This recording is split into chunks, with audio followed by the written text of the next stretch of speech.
সন্ধ্যা।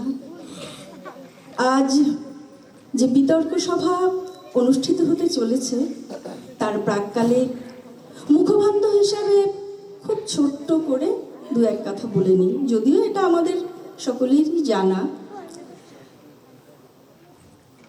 1947 সালের 14ই আগস্ট মধ্যরাত্রে আমাদের দেশ স্বাধীন রাষ্ট্রের মর্যাদা পেয়েছিল। খুব স্বাভাবিকভাবেই তখন প্রশ্ন দেখা দিল যে কি করে শাসন কার্য পরিচালনা করা হবে বা কি বা তার আইন হবে। এই সমস্ত কারণে প্রয়োজন দেখা দিল সংবিধান প্রণয়নের। সেই উদ্দেশ্যে একটি প্রতিনিধি দলকে আয়ারল্যান্ডে পাঠানো হলো। সেখানে এক আশ্চর্য কাণ্ড ঘটল। সেখানে গিয়ে আয়ারল্যান্ডে গিয়ে প্রতিনিধি দলেরা জানতে পারলেন যে খোদ ভারতবর্ষেই সংবিধান বিশেষজ্ঞ একজন বসে আছেন। আপনারা সবাই জানেন তার নাম ডক্টর B.R. আম্বেদকর। তাকেই তখন চেয়ারম্যান করে সংবিধান প্রণেতা কমিটি গঠন করা হলো। এরপর 1949 সালের 26শে নভেম্বর তৎকালীন ভারতের গণপরিষদের কাছে সংবিধান পেশ করা হলো এবং তার ঠিক এক বছর পর 1950 সালের 26শে জানুয়ারি পৃথিবীর সর্ববৃহৎ সংবিধান কার্যকর হওয়া শুরু হলো। এই সংবিধান অনুযায়ী আমাদের দেশ সার্বভৌম সমাজতান্ত্রিক ধর্মনিরপেক্ষ গণতান্ত্রিক প্রজাতন্ত্র রাষ্ট্র হিসাবে আত্মপ্রকাশ করল। আমাদের সংবিধান আমাদের গর্ব। আমাদের দেশ মহান মহৎ সর্বধর্ম সমন্বয়ের তীর্থভূমি আমাদের ভারতবর্ষ। আমরা এর জন্য গর্বিত। এই সংবিধান মূল দুটো স্তম্ভের উপর দাঁড়িয়ে আছে, আপনারা জানেন। এক, ধর্ম নিরপেক্ষতা এবং দুই, গণতন্ত্র। তাহলে আসুন আজকে এই আলোচনা সভার মধ্যে থেকে আমরা জেনে নিই, বুঝে নিই যে ধর্ম নিরপেক্ষতা কতটা অটুট রয়েছে এবং এই আলোচনা আমাদের আরও ঋদ্ধ করুক, শানিত করুক। এই আলোচনার মধ্য দিয়ে আমাদের মনের জ্ঞানের জানলায় হেমন্তের সোনালী রোদ্দুরের মতন ছড়িয়ে পড়ুক এই আলোচনার জ্ঞান। ধন্যবাদ। এবারে আমি মাইক তুলে দিচ্ছি আমাদের সঞ্চালক জয়ন্ত চ্যাটার্জির কাছে। আর আরেকটি অনুরোধ দর্শক বন্ধুদের কাছে, শ্রোতাদের কাছে, যে এটা চলাকালীন, বিতর্ক সভা চলাকালীন দয়া করে কেউ কোনো মন্তব্য করবেন না।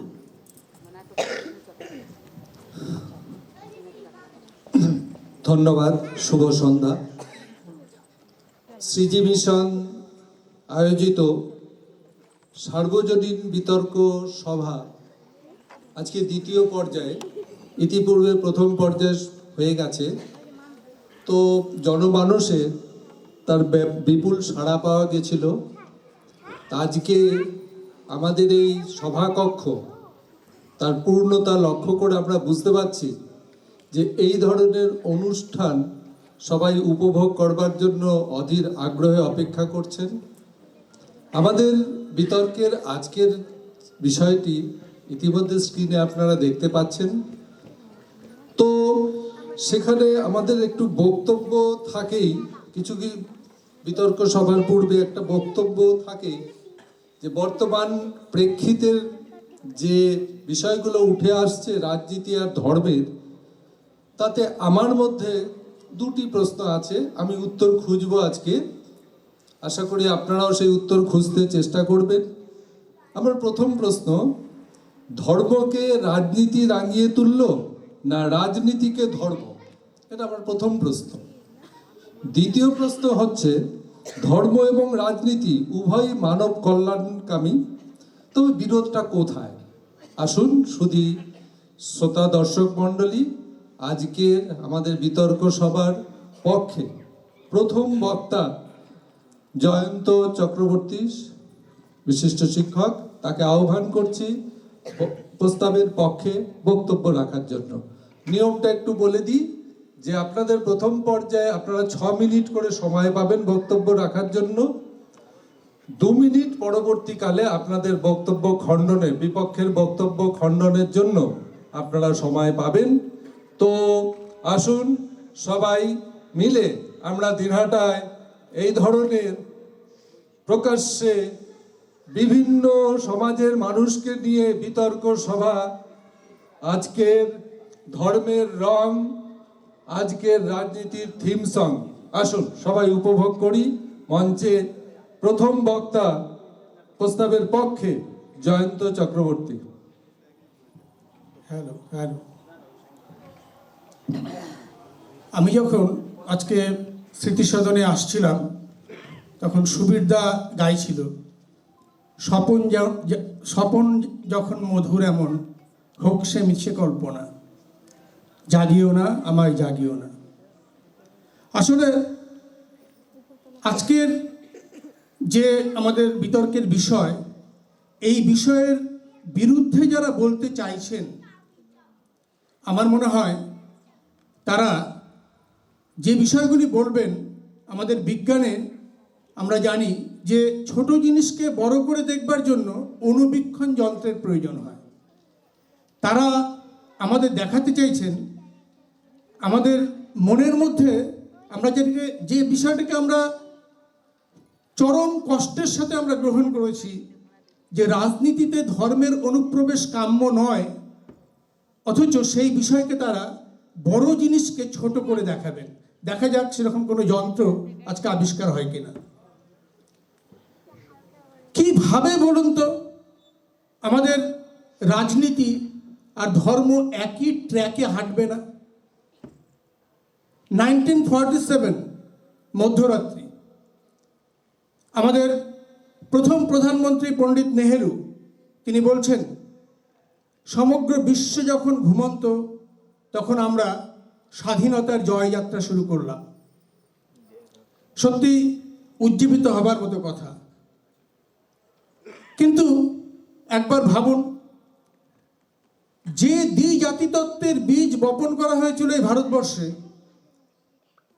কংগ্রেস, জাতীয় কংগ্রেস, যে জাতীয় কংগ্রেস একসময় ছিল একটি প্ল্যাটফর্ম, সেখানে প্রত্যেকটি মতাদর্শের মানুষেরা গিয়ে বক্তব্য রাখতে পারতেন।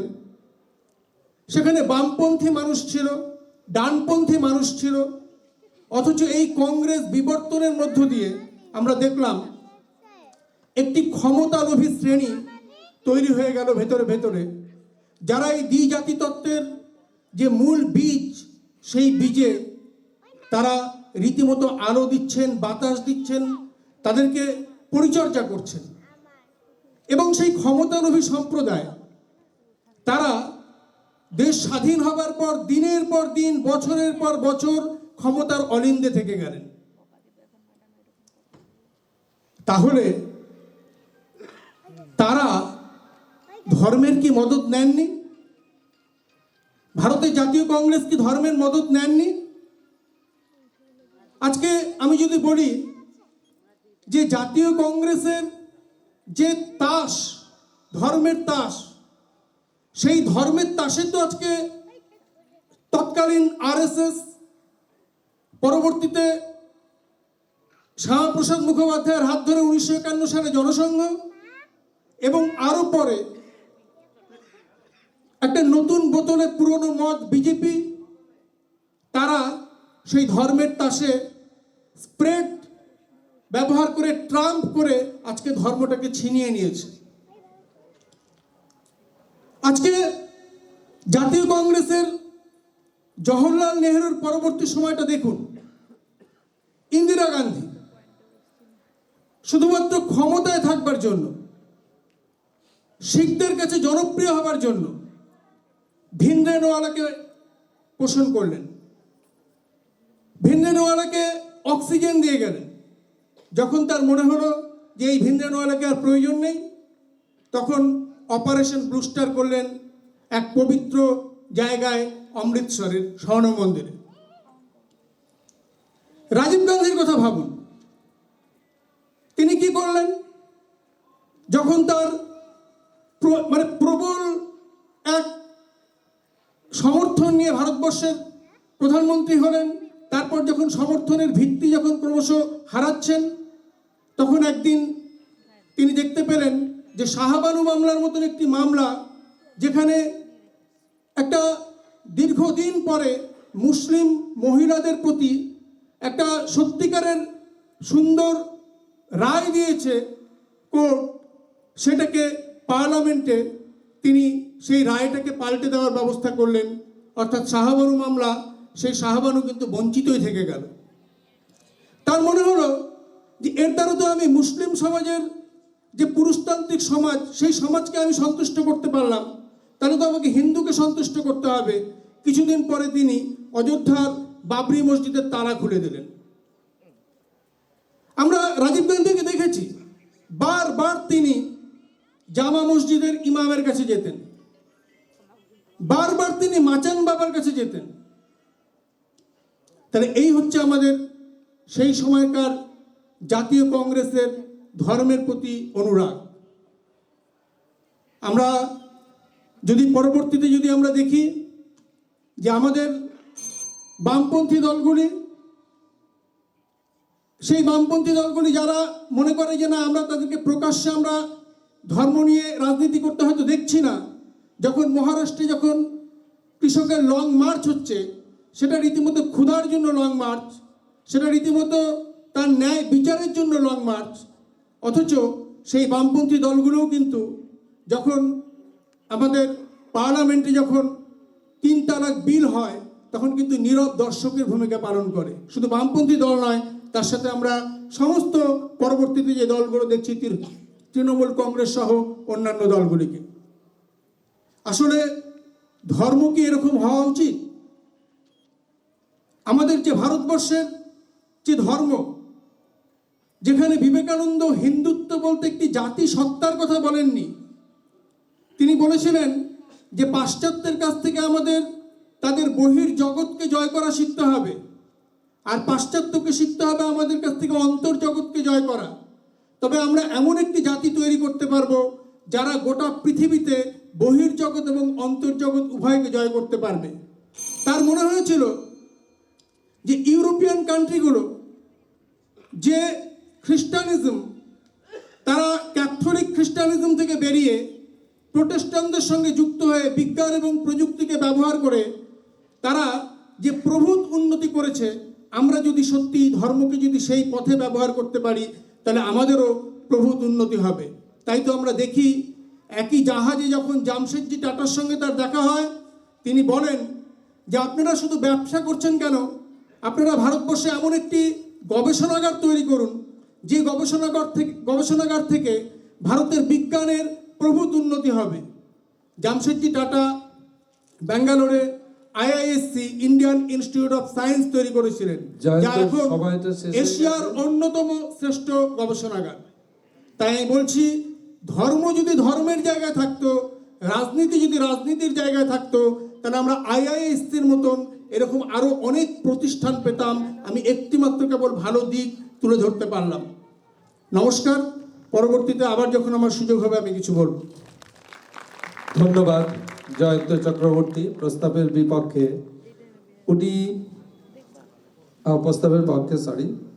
উনি একটি কথা বললেন, আমার মনে হলো তবে কি ধর্মকে ব্যবহার করে রাজনীতির কারবারিরা ভোট বাক্স ভর্তি করার জন্যই নজর দিচ্ছে? তো প্রস্তাবের বিপক্ষে, আজকের প্রস্তাবের বিপক্ষে প্রথম বক্তা আজিজুল হক, বিশিষ্ট সমাজকর্মী।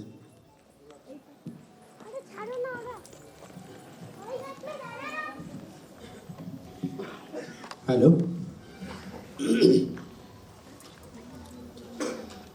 আজকের বিতর্ক সভা, বিতর্কের বিষয় ধর্মের রং, আজকের রাজনীতির থিম সং।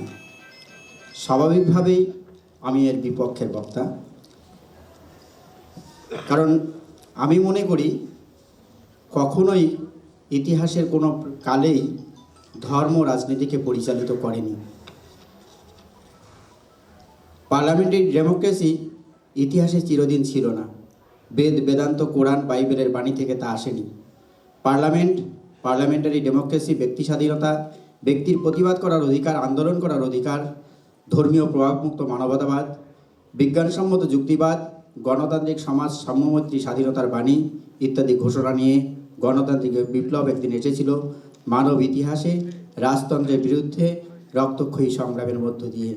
কারণ আমরা জানি যে আজকের যে পুঁজিবাদ, এর উত্থানই হচ্ছে ধর্মের বিরুদ্ধে লড়াই করে। আমরা জানি নবজাগরণ ধর্মের বিরুদ্ধে লড়াই করে। ফলে ধর্মের বিরুদ্ধে লড়াই করে যে সমাজের জন্ম, সে কখনোই ধর্মের সঙ্গে মিলিয়ে থাকতে পারে না।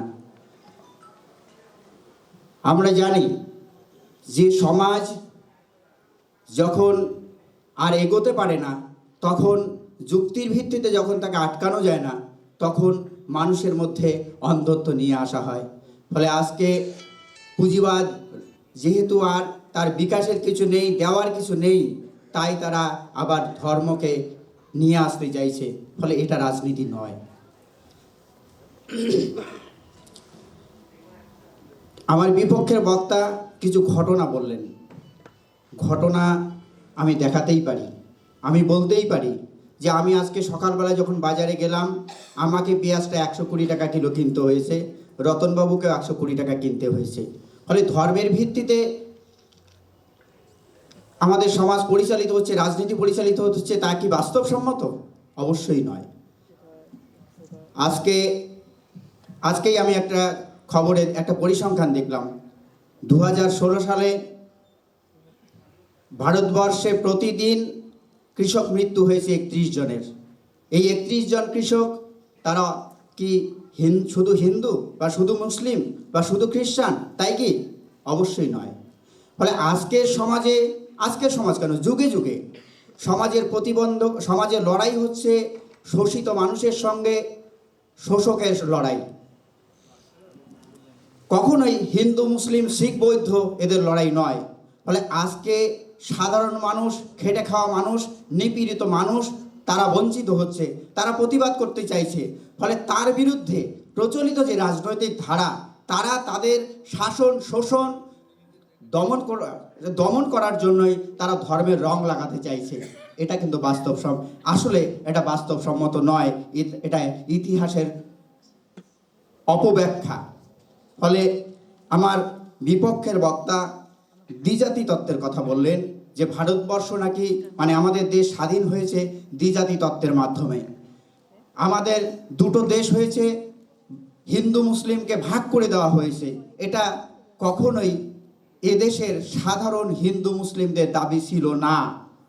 এটা হচ্ছে সেই সময় ভারতবর্ষকে যারা দখল করতে চাইছে, ভারতবর্ষকে যারা লুট করতে চাইছে, ভারতবর্ষের বা প্রতিবেশী দেশকে যে শাসন শোষণ জুলুম করতে চাইছে, তাদের নিজেদের মধ্যে আন্ডারস্ট্যান্ডিং। এটা কখনোই আমাদের উভয় দেশের নিপীড়িত শোষিত হিন্দু মুসলিমদের দাবি ছিল না।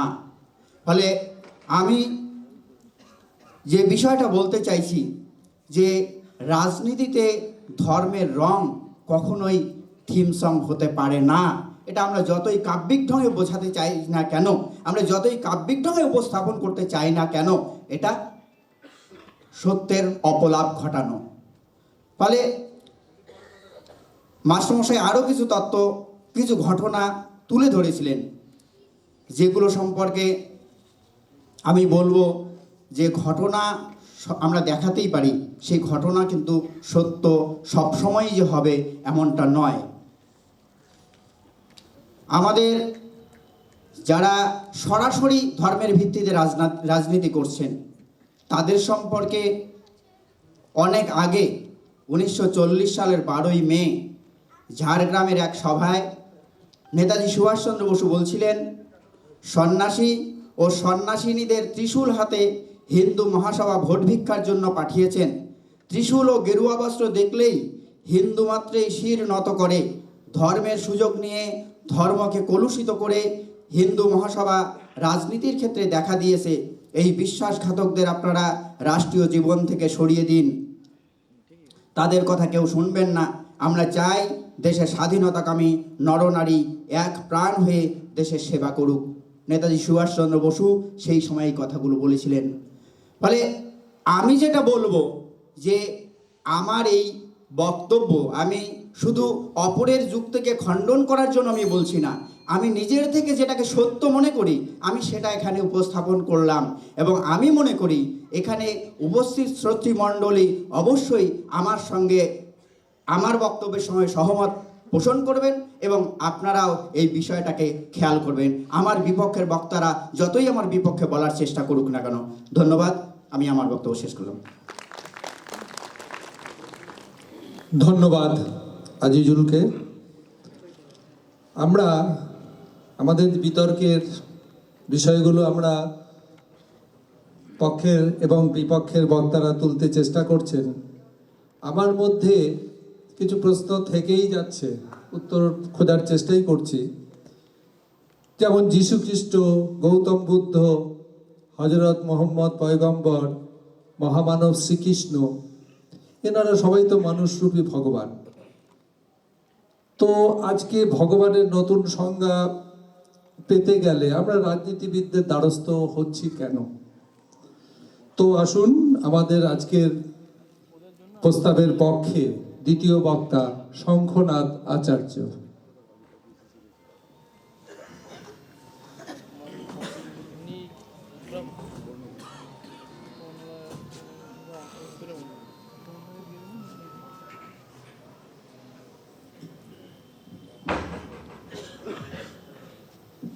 শুভ সন্ধ্যা। প্রথমেই শ্রীজি মিশনকে আমি হার্দিক অভিনন্দন জানাই এই বিতর্ক সভায় আমাকে আমন্ত্রণ জানাবার জন্য।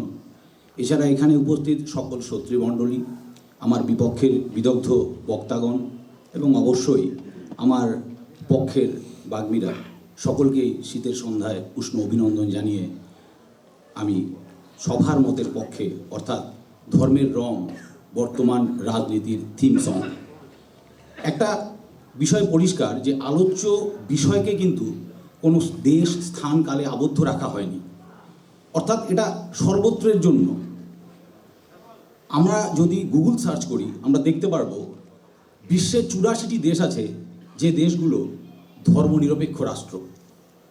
এরকমই একটি মহাশক্তিধর বিশ্বের রাষ্ট্র, গণতান্ত্রিক রাষ্ট্র, ধর্মনিরপেক্ষ রাষ্ট্র, নাম আমেরিকা।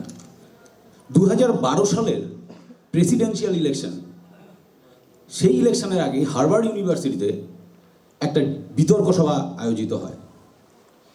তার বিষয় ছিল role of religion in politics. বিদগ্ধ জনেরা, গবেষকরা সেখানে মতামত প্রয়োগ করেন এবং সর্বসম্মতভাবে, প্রত্যক্ষভাবে হোক পরোক্ষভাবে হোক, প্রত্যেকেই স্বীকার করতে বাধ্য হয়েছিলেন কোনো না কোনোভাবে রাজনীতিতে ধর্মের রং আছে। এই প্রসঙ্গে আমি গান্ধীজির একটি বিখ্যাত উক্তি বলছি,